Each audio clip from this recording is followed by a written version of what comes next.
Partners Cafe. We traded together this morning for my day in the life of a stock trader video, and now we're about to shoot a podcast.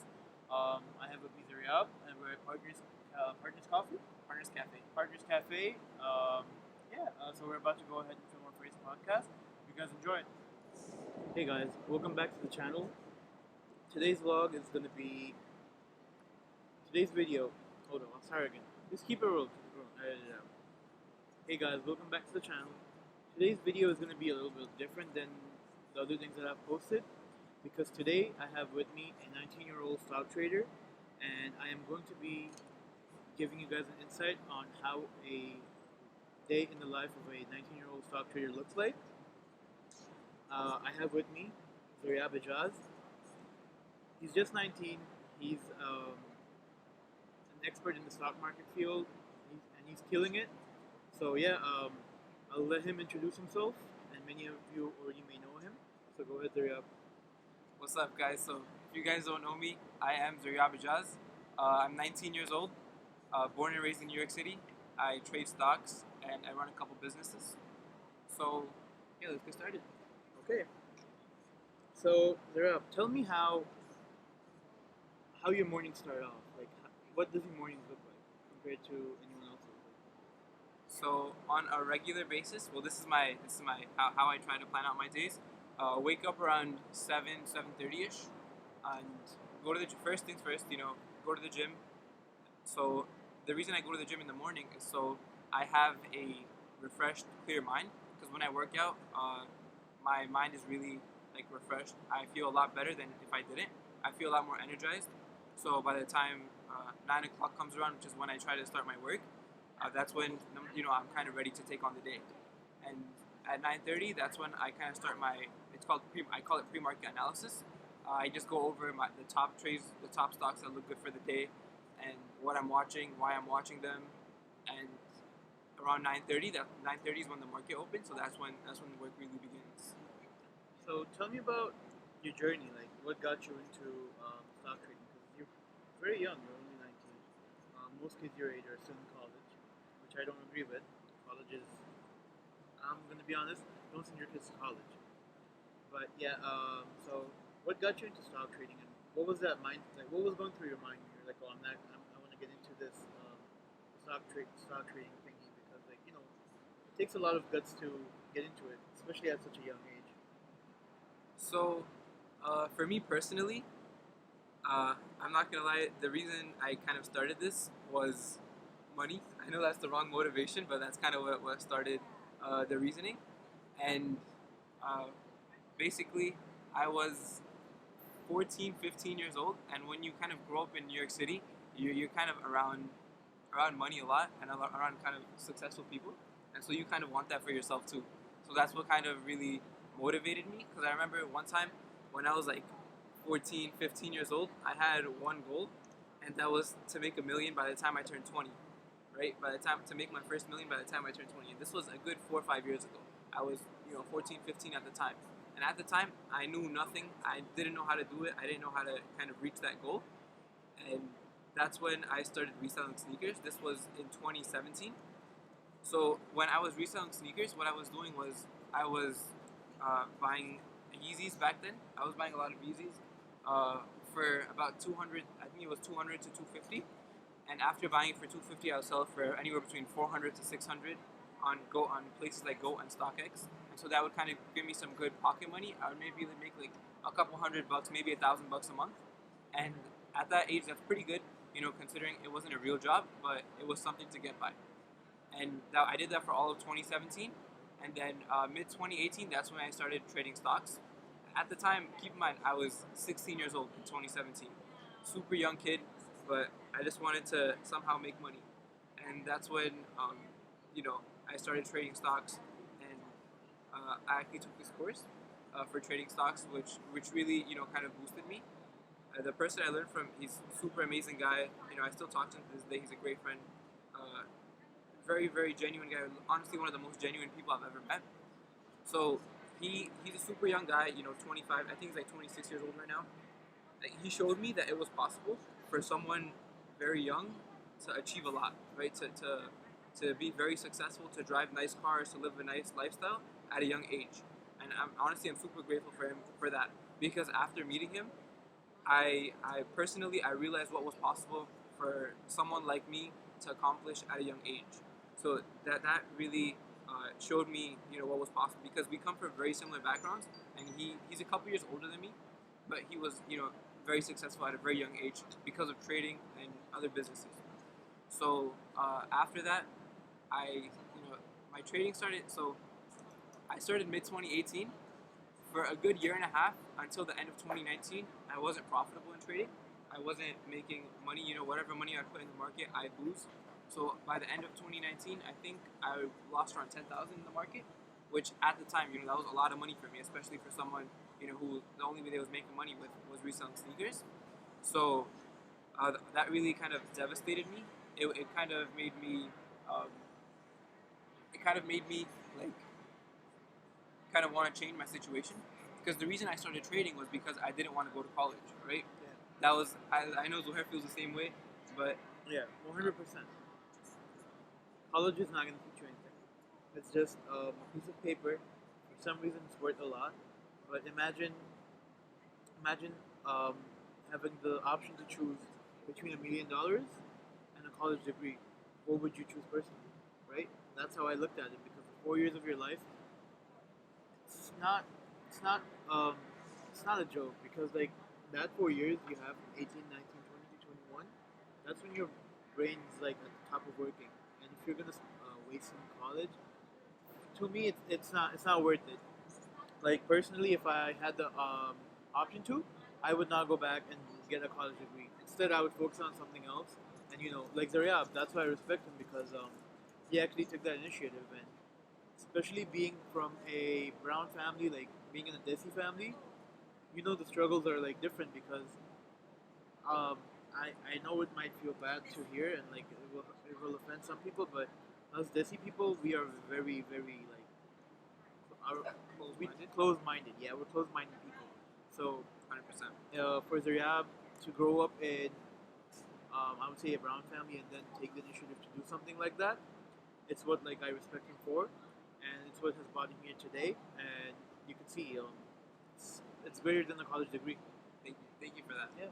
But yeah, I mean, honestly, college degree. No, okay, the only way I see college degrees worth it is if you're going to school for something that requires a degree, like accountant, lawyer, doctor. Like, you wouldn't want a doctor who didn't get a degree to be operating, obviously. Yeah. But things like finance, business, even tech, see, even some tech jobs, like that's what I right now. I'm still in college, but right now I'm in it for my parents. But Still in college. that's a different story for another day. But I mean, the reason I'm in it is for honestly just for my parents. But I'm right now I'm getting a finance degree. So back to my story. I started college back in August of 2019, so 2 years ago from this month, and I hated. I'm not gonna lie. I hated every single day that I went to school. I like the school that I went to. It wasn't really the best school as far as the college experience, because and the college experience is kind of known as going to a dorm, living in a dorm, having like a lot of friends there, knowing a lot of people there. Yeah. Really, really living your like social life. The college that I went to was not like that at all. Yeah. Not like that at all. Like I don't think I had a single friend in college. I'm not gonna lie. But So you see, there's two things. You could go to college, you could not have friends, and still focus on something else, come out successful. Or you could be like me.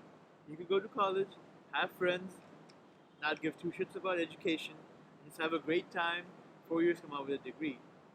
But I would rather be like Zaryab, have no friends, have money, man. Money over everything. no, but I mean, college friends at least. You want to have friends outside of Yeah, your interest, but college friends at least. Yeah, that's for sure. But yeah, I barely knew anyone in college. I knew them, like when we were in the same class or whatever. We spoke sometimes, but You guys weren't like close. Like, Not at you all. were just not at all. So I hated. So every single day that I had to go to college, I hated my life more and more and more and more and more. Like every single day, there wasn't a day where I was happy going to school. But that that makes sense, bro. So, in terms of like your journey, what would you say your biggest struggle was? my biggest struggle, discipline. So bring this back into my story. Uh, in December of 2019, after my first semester finished, I had, I think, $150 to my name, right? So what I was still reselling at the time, and I actually had gotten lucky on these three coins. These three coins, I bought it for I think $75 each, and I actually sold it for I think 1,100 to 1,200 a pop, right? So I made a few thousand off that, and that really, if it wasn't for those coins, They weren't like crypto coins or anything. no, no, no, Like they were collectibles. they were collectibles. They were these silver coins that you'd get off of usmint.com, usmint.gov. I'm not sure, but yeah, I mean, I bought these coins for 60, $70 each, and they were very limited coins. They sold out within like 5 minutes, and I got three of them, and I sold them for a couple thousand. And this was in December of 2019, and I had a couple $1,000. So in cash, I had a couple $100, but I had those coins that were worth something, and I sold them in January 2020 to fund my account. So on December 2019, the day my semester finished, I made myself a promise to somehow make $10,000 a month, right? At the time, I had basically no money besides the coins, and I didn't know what to do. $10,000 a month was a huge reach for me. I've never made that. I don't think I had made that in a month up to that time, and I was just continuously losing money on trading. So I was like, okay, something has to change, because if I can make the standard and like for dropping out, or the standard for being successful, uh, is around, like, at least in my household, is like six figures, right? Once you cross over that 6 figures a year mark, you're kind of considered somewhat successful. So that's all I wanted to do, make 6 figures a year. This was 20 months ago from this month, and at the time I had no idea how to do it. So I was like, okay, all I have to do is make $200 a month from trading, make $200 a day from trading, make $100 from here, make $100 from here, somehow make $10,000 a month. It seemed like a reach, but I definitely had the intention to do it. I didn't know how. I knew it was gonna be hard, but I definitely wanted to do it, because if I could do that, then I could drop out. So January 2020 comes around, and I start going all in on trading. By all in on trading, I mean waking up at 6 a.m., going to the gym, coming back, looking at charts, right? Looking at charts from around 9 a.m. straight to 4 p.m., which I don't do anymore just because, my schedule is different now. But 9 a.m. straight to 4 p.m. Every single minute I was watching the market. Every single minute. I wanted to learn as much as I could about the market, just so I could, definitely get a grasp of it, so I could drop out. That was the whole goal. And it was straight just charts and hustling. January 2020, that's all I did. And then things really started to take off in February 2020, right? The 3,000, I think it was a $3,000 account. January 2020, February 2020, that's when the market started crashing. And back then, when the market started crashing, you could put in a couple $100 one day, and the next day it could be worth 2,000. Yeah. So, the first time I had that type of success, end of February 2020, I think I made 5K in one day. So from literally 60 days before that, I had a couple $100 in my name. 60 days later, I made 5,000 in one day. That right there really opened my eyes to what was possible, and that was the first time, I really thought that maybe this could work out. Maybe this trading stuff could work, and that really, that felt like the greatest day of my life at the time. I was extremely happy that day because I could finally drop out, and March comes around, and it was like, 1K here, 2K here, 1K here, 2K here. So it really started adding up from trading. And so mid-March, that's when the shutdown happened. And at that point, I was very relieved, because at that time, my day was, I wake up at 6 a.m., gym, chart work, and charts and trading until 2 p.m., and then I go to college. So I would go at 2 and come back home at 8 p.m. So after 8 p.m., I'd come back home, eat dinner, do some homework, and then get back to charts, and then go to sleep at like 12. So my day was extremely packed, right? It was extremely packed, and I didn't really have much freedom. So once once the lockdown came around, I was definitely grateful that I didn't have to go to college. I saved like 2-3 hours a day just on commute, and basically I felt like I got a lot of time back, and I used that time in trading, so I could really build up trading. So would you say the lockdown was a blessing in disguise for you? I definitely think the lockdown was a blessing in disguise for me. Yeah. I know I'm very privileged to be in a situation to say that. I know a lot of people around the world can't say that, so I definitely am grateful to be able to say something like that. So, what advice would you have for like kids your age, like at the point that at the point in college when you were in, like if there is someone out there like you that wants to drop out and get into like stocks or get into like something else rather than college, like focus on something else outside of college, what advice would you have for them? So the advice I would give to them is first things first, kind of not pick, but define your interests first, right? Because if I wasn't interested in trading, I would not be trading right now. Like if it wouldn't make sense for me, someone who doesn't have an interest in trading, to be trading. Yeah. So you definitely wanna kind of know what you want to do, and if college isn't for you, that's completely fine. So what I would do if I could go back, 2-3 years, I would. So what I would do is if I was in someone else's position who wants to kind of drop out or kind of change their lives, I would first things first get like a mentor. Definitely get a mentor, because what you do is you're paying them for their experience. Let's say you have experience, you have more experience in tech than me. And let's say I want to get into tech, I'd pay you for your time. I'd pay not for your time, but for your experience. You would be teaching me your experience, and I would be paying you for that. And now I have saved. Let's say you've been in tech for 5 years. I just saved 5 years of my time, and all I had to do was pay him, a couple thousand for his time, for his experience, for his stories. And that's one thing I definitely recommend. Get a mentor. It might be kind of expensive, but I promise you it'll be, if you get a good one at least, it'll be worth the price, just because of the time you're saving. And I still do that to this day. I still reach out to people who are more experienced in fields than me, who are more successful than me, and if they charge for their time, take my money. It's okay because like you're paying. So, what, since we're at this point, I want to say I have another person's perspective here, but for someone wanting to learn something, it's completely okay to reach out for help. It has nothing to do with like you should not let your egos come in between, like asking for help, because sometimes asking for help is the one, like the day was for Zaryab, the day he earned 5K. Asking for help could be that day for you, where it shows you this is what needs to happen, and if this person gives me some advice, the maybe it's good advice. Maybe that's the thing you're not getting, but this other person knows about it, and it could help you out big time. So one important life lesson I've learned is it's completely okay to ask for help, and everyone should, just put their egos to a side and ask for help for someone, because it's important in this world. I 100% agree with them. 100%. If if someone if someone has a big ego, it's going to be very hard for them to grow very fast. And that's one thing I am grateful about myself for, is I'm not afraid to reach out to someone for help. Right? I understand that there is no one in the world who's perfect at everything.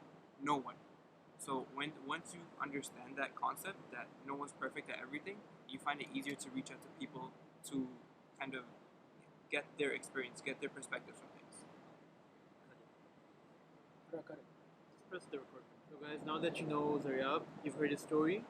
We're gonna go over some questions that were asked. So Zaryab, the first question was, what was your biggest trade? Well, that's a great question. What was my biggest trade? Uh, my biggest trade, or one of the biggest trades in recent times. I can't think of my biggest trade overall, but the most recent one, it was Amazon. So what happened was Amazon. Well, in trading terms, Amazon looked like it was going to break out on the upside, which basically means that Amazon looked like it was going to fly the next day or next week. This was in early July, so about a month and a half ago from now. And what happened was I bought only like 9,000 worth of contracts on Friday So on Friday, July 2nd, I bought 9,000 worth of Amazon contracts, and on Monday the market was closed. On Tuesday by 4 p.m., those contracts were worth about 35,000. And then by Thursday, those contracts were worth about 54,000. So 9,000 to 54,000 in about 4 days. So that's one of my most favorite trades in recent history. Okay, that's a very big trade. So yeah, I mean, I know Zohair, you had some nice trades in the past few months. Zohair, you wanna share that story? Yeah. So speaking of nice, of course, mine weren't as big as his, but I would say the biggest trade I've had in this year was on Dogecoin. Um, by the way, Dogecoin for life. I love Dogecoin. This entire set, I'm joking. It's not a set, bro. This is a backyard of some coffee shop. But Dogecoin has been blessing me since day one. I called it out even before it was like a cent. I called it out, and my biggest trade wasn't Dogecoin. I turned 500 into almost 17K very recently. Dogecoin has paid off my car, and I have a project car. So it paid off that project car. All the mods to it, it's all like financed on Dogecoin. So yeah, that's been my biggest play, and that's been one of my biggest achievements in life. The Doge Mobile. Dogemobile. We're gonna go over that in the day in the life. We'll show the Doge Mobile in the day in the life. Oh yeah, the Dogemobile will be there. Dogemobile will be there. So Zaryab, moving on to the next question. Who are some people you look up to besides me? Some people I look up. That's a great question. Some people I look up to, as far as like hustling or whatever. Okay. My mentor, his name is Umar. I honestly I've looked up to him for about 3-4 years now, and he's the one I said who taught me how to trade. Very very genuine guy, one of the most humble guys I've ever met. And this guy is massively successful, super hardworking. Like I remember when I was like when I was coming up, when I didn't feel like doing something, I would ask myself, what would Umar do? Right, this 100% is like 100% true.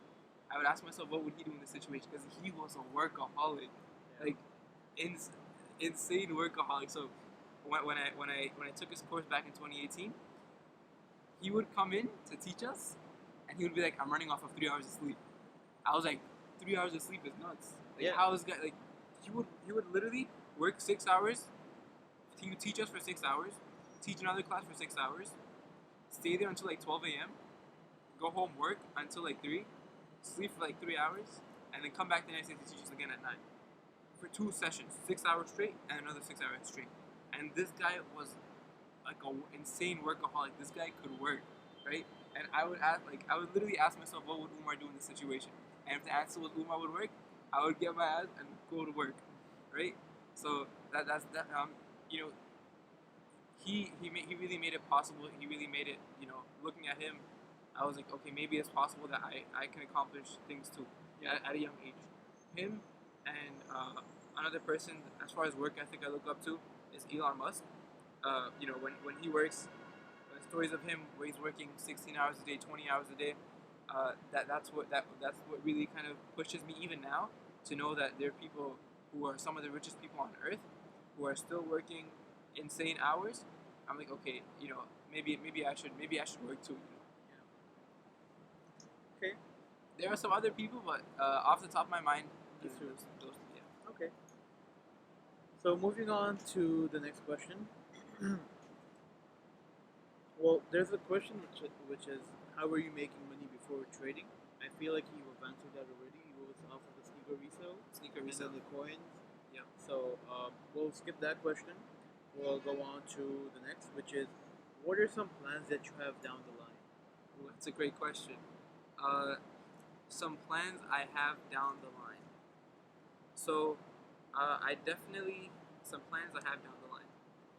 I want to get more into philanthropy, as far as schools, but that's something I kind of want to keep in private. I don't really do those things to tell other people about it, even if it's like in my brother, my parents. Like, I'd rather have as least amount of people know about it as possible.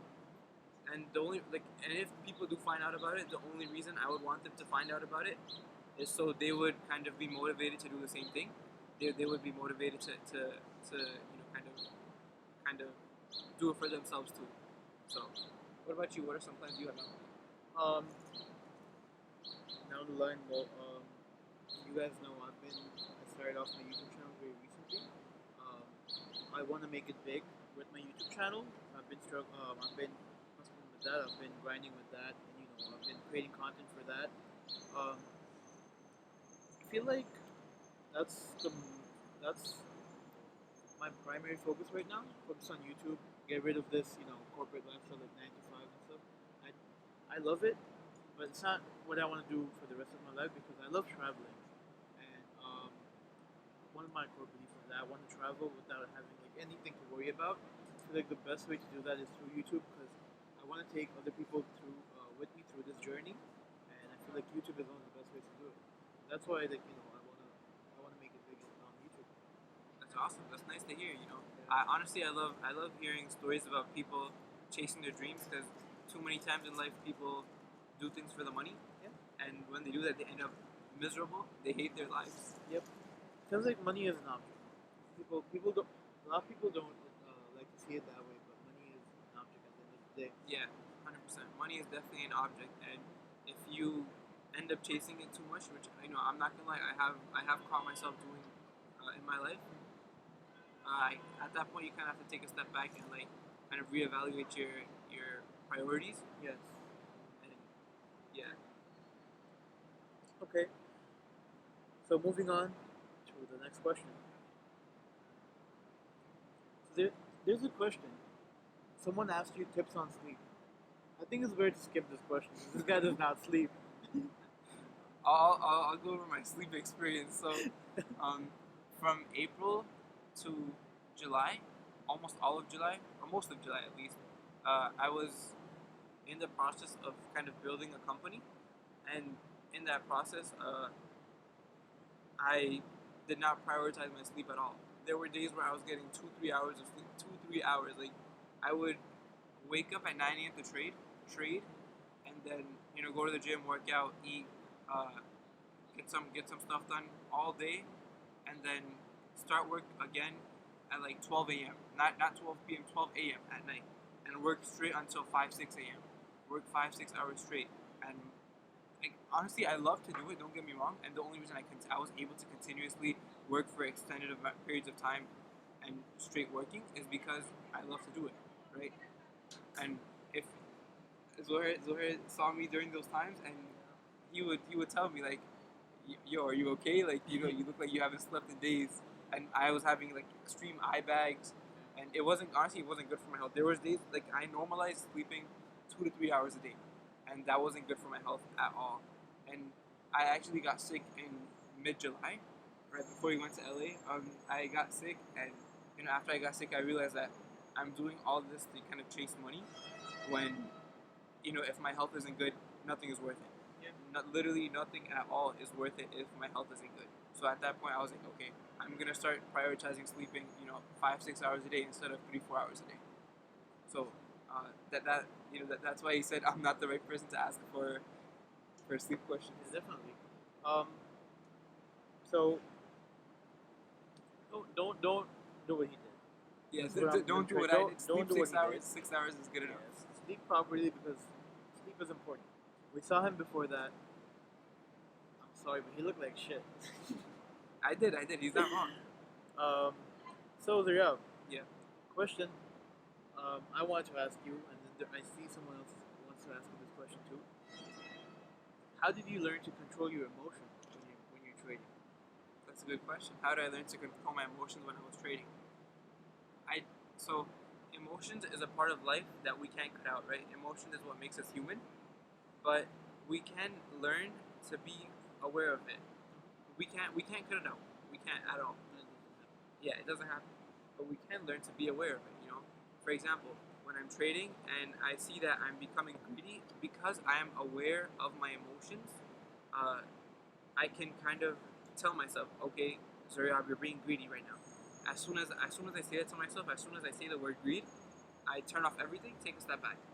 Take a step back for 10 minutes, 30 minutes, an hour, even for the rest of the day if I have to. Because if I'm greedy, it's gonna show within my trading, and my trading's gonna take a hit.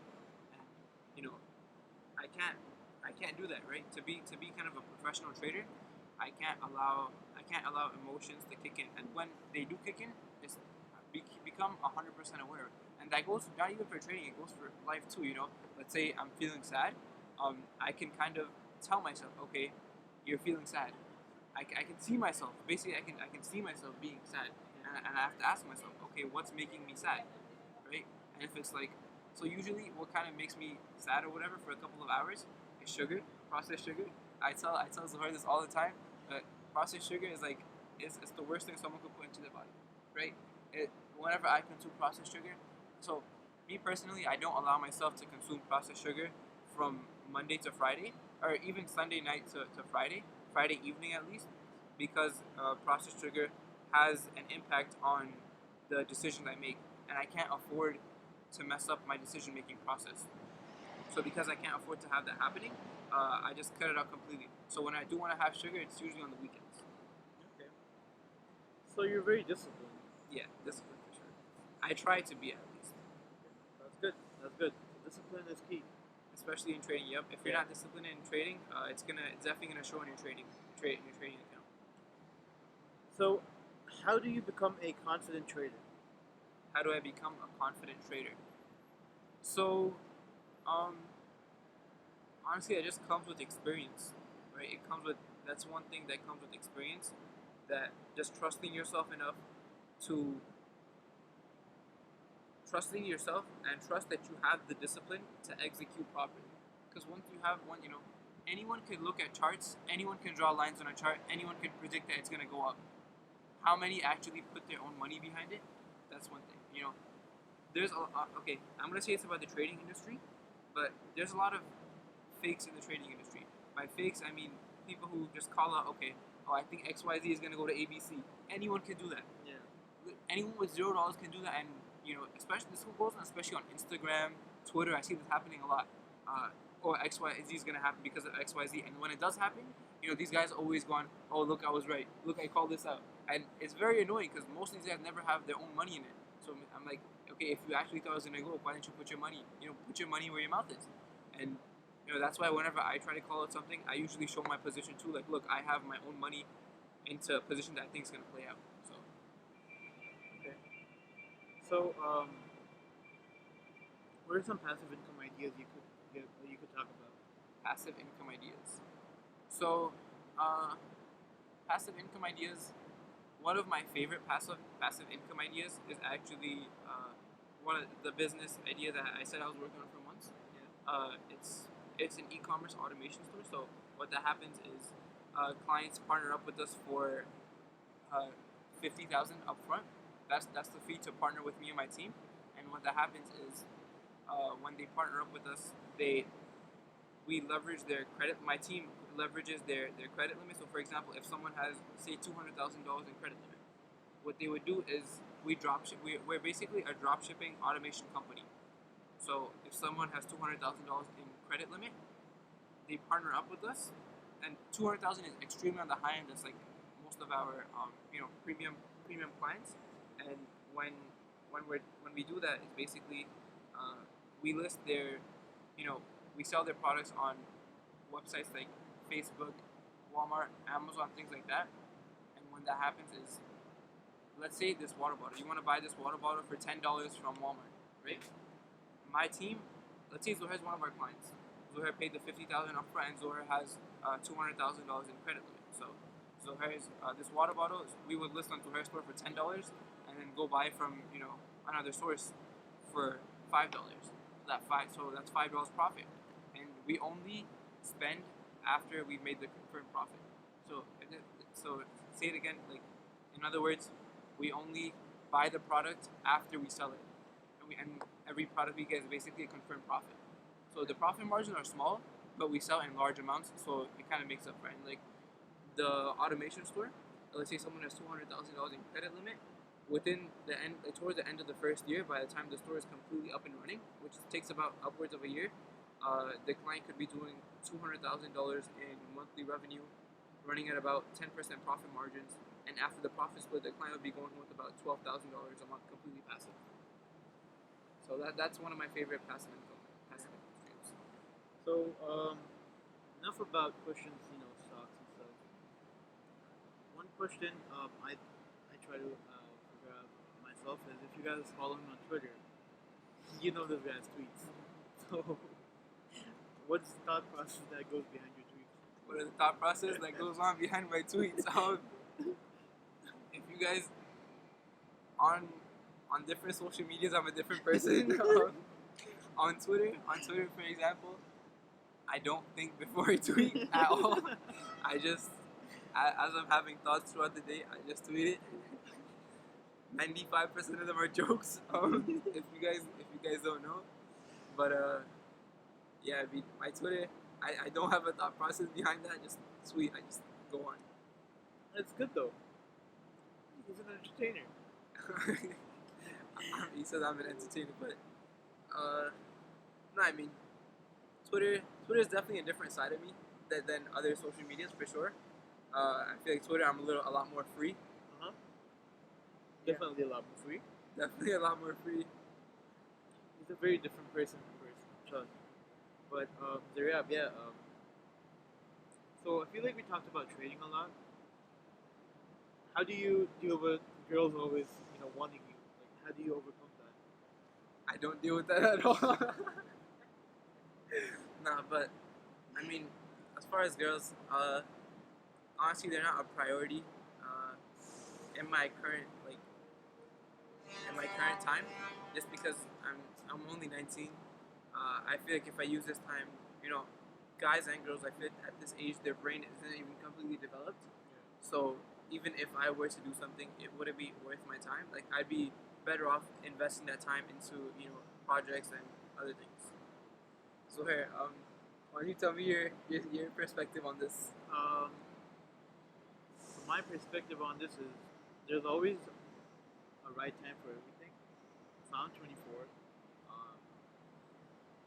I just started off my YouTube stuff, so I'm focusing on that right now. Of course, if there was something that came out and I'm serious about it, I would like try to focus on that and this at the same time. But a guy like me, bro, I don't like to play around with stuff like girls and stuff. 'Cause, like it's not nice to hurt someone's feelings just because of the pleasure of it and like just to have fun. So it's always important to focus on what's important, and it's always better to focus on relationships when you know you're going to be able to commit to it and be serious about it. 100%, 100% agree. So Zaryab, Yes. I know it's not easy, but how do you balance work-life balance with like family time and work time? How do you balance everything? That's why I balance work life. How's my work life balance? Honestly, my work life balance isn't the best. I've been trying to work on it lately, but someone actually asked me this a couple months ago, and when they asked me, I realized how much of my life was just work, work, work, work, work. I didn't really, I wasn't really spending a lot of time with family. I wasn't really, the right person to ask about that, considering how much I prioritize work over family, and that's something I've been trying to work on, you know, for the past couple of weeks for sure. So, how's your work life balance? I try my best. I give a lot of time to my family when they need me, because I feel like the lifestyle here in America makes it a little bit easier for us because especially if we're in a brown family, most of our parents don't know how to drive if they're old, so you have to take them around. It's a good thing, and I kind of like spending time with my family. Honestly, if you guys see, even today we have a picnic with the family. Later on during the day, you'll see in the day in the life video. But yeah, it's like we try to divide it. I feel like we do a pretty good job dividing that, family and then work and everything. So yeah, I feel like just get honestly, it's refreshing when you spend time with the family for me. So Zaryab, what is your dream car? My dream car. Ooh, that's a great question. Don't name a hybrid, bro. I will not talk to you if you do that. My dream car. I mean, honestly, my dream car kind of changes every couple of months. Yeah. But right now, I would say probably a Ferrari SF90. It's a hybrid. It's a hybrid, but it's one of my dream cars right now. If it's a Ferrari, I respect it. I have to respect it. So for me, everyone who knows me knows I love BMW. Yeah, he's a big BMW guy. I love BMWs, and my dream car. It's not my dream car is the whatever year I get it in. I want to get a brand new BMW M5 Competition Sport in white with red interior. That's my dream car. Yeah. Hopefully that day is very soon. Hopefully, man. BMWs, bro. They just do something to me. Yeah, he's a big BMW guy. His project car, the one that we said he built off Doge, is a BMW. Yeah. Yeah, and BMWs. I don't know what else to say. So, what is your dream travel spot? My dream travel spot. Honestly, I'm not really much of a traveler. That's something I definitely want to get into. But as of now, my dream travel spot would probably be Maldives. Yeah. What about you? Um, I want to go to Bali, Bali. Okay. and well, that's something I want to do, like travel wise. But one of my main goals right now is to fly out to England, Manchester, watch Manchester United play in a Champions League game at Old Trafford, right in front of the main seats, like the VIP seats, right behind the players. So I want to do that because I'm a very big Manchester United fan, and that's my Yes. next goal. And yeah. So Zaryab, now that I know your travel spot and like your favorite travel spot and stuff, can the viewers expect me and you to take a trip very very soon for the vlog together? Can the viewers expect to take? That's a great surprise question. Yeah. Can the viewers expect us to take a surprise trip for the vlogs?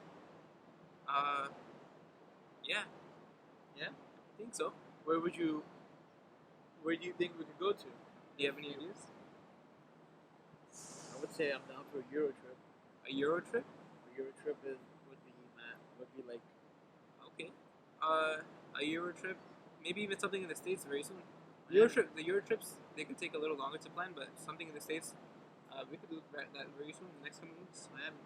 Miami? I'm down for Miami.